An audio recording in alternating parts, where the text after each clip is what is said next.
My name is Kata Csizér. I pronounce it wine, not wine, but I think the German correct way would be wine, right? Yes.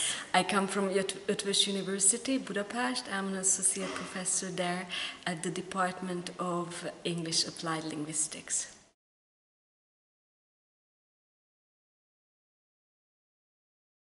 The aim of the study was to look at what motivates teachers, because I think you cannot motivate students without being motivated yourself.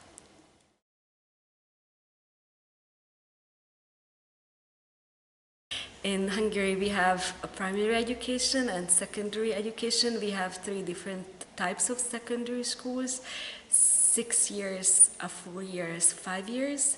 What is common is that foreign language learning is compulsory throughout the years, and in secondary grammar schools you have to learn 2 foreign languages, while secondary vocational schools you can learn only 1. The second one is optional, and the same applies to primary schools as well. From grade 7 it's optional for you to have a second foreign language.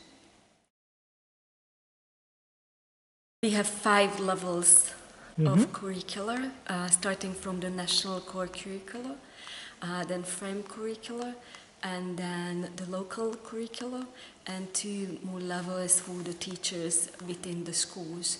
And foreign language knowledge and skills and competence is one of the key competencies in the national core curricula, so it seemed to be very important in Hungary.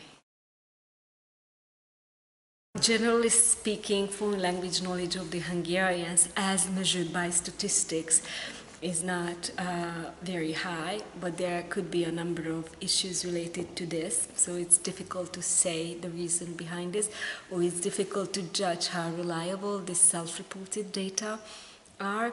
In terms of compulsory education, there are different output levels for different types of schools, but we would like to have, ideally it would be B2 by the end of compulsory education, but it's not all students get this far. I would like to see it as a profession. Definitely, this is an easy question. It should be a profession, no question about that. I used quantitative methods to measure their level of motivation and teaching and learning experiences. You cannot have qualitative research on so many participants at the same time. And I did this was a cross-sectional study of 200 teachers with the help of a Google questionnaire, Google form. I researched students a lot, and I felt that something important was missing from that picture, and this is the teachers' characteristics, teacher differences, which I think teachers contribute to the learning process greatly.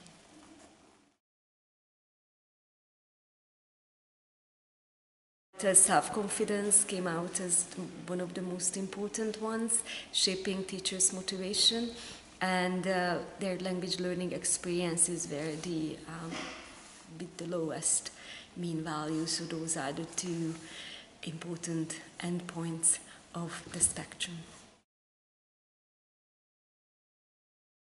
Experience varied not just because they can be positive and negative, but experience varied as also because there are so many different types of experience in teaching, like experiencing your own professional development or your own teaching, as well as experiencing students' learning and their development.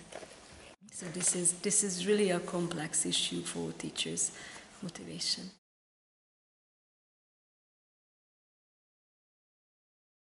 I think this ties back to your earlier question. Teaching is a profession.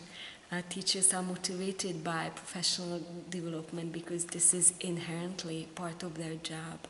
It is not, it's not a vocation when you have to repeat certain motions, but you have to think and adjust your teaching to the individual needs of your students.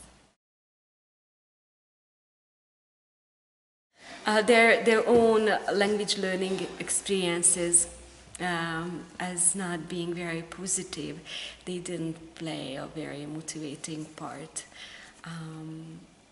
This was the one thing. In terms of demotivation, I think responsibility for the different issues in the teaching was the least demotivating for teachers. One of them was the most demotivating in Hungary was the lack of school resources. The second one was the salary work balance, too much work for too little salary.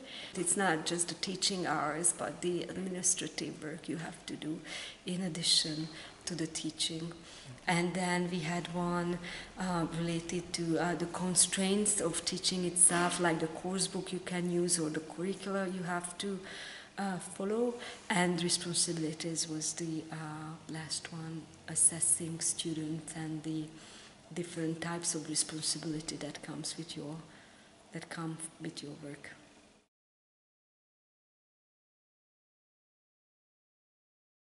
This data should be taken carefully because my data collection was towards the end of the school year, where teachers are more tired and sort of like, maybe more demotivated.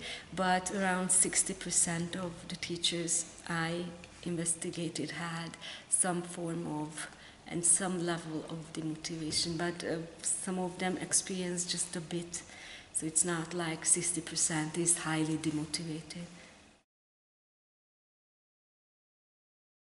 The first one is that teacher motivation is a complex issue that should be investigated not just cross-sectionally but longitudinally.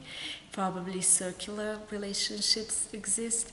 The second was the role of self-reflection, that it's very important from the point of view of motivation, that teachers, how and why teachers reflect on their own work.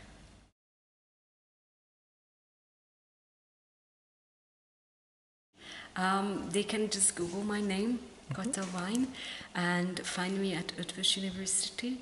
And I'm very diligent with answering emails, so I'm happy to answer all emails I receive and answer or try to answer all questions I receive.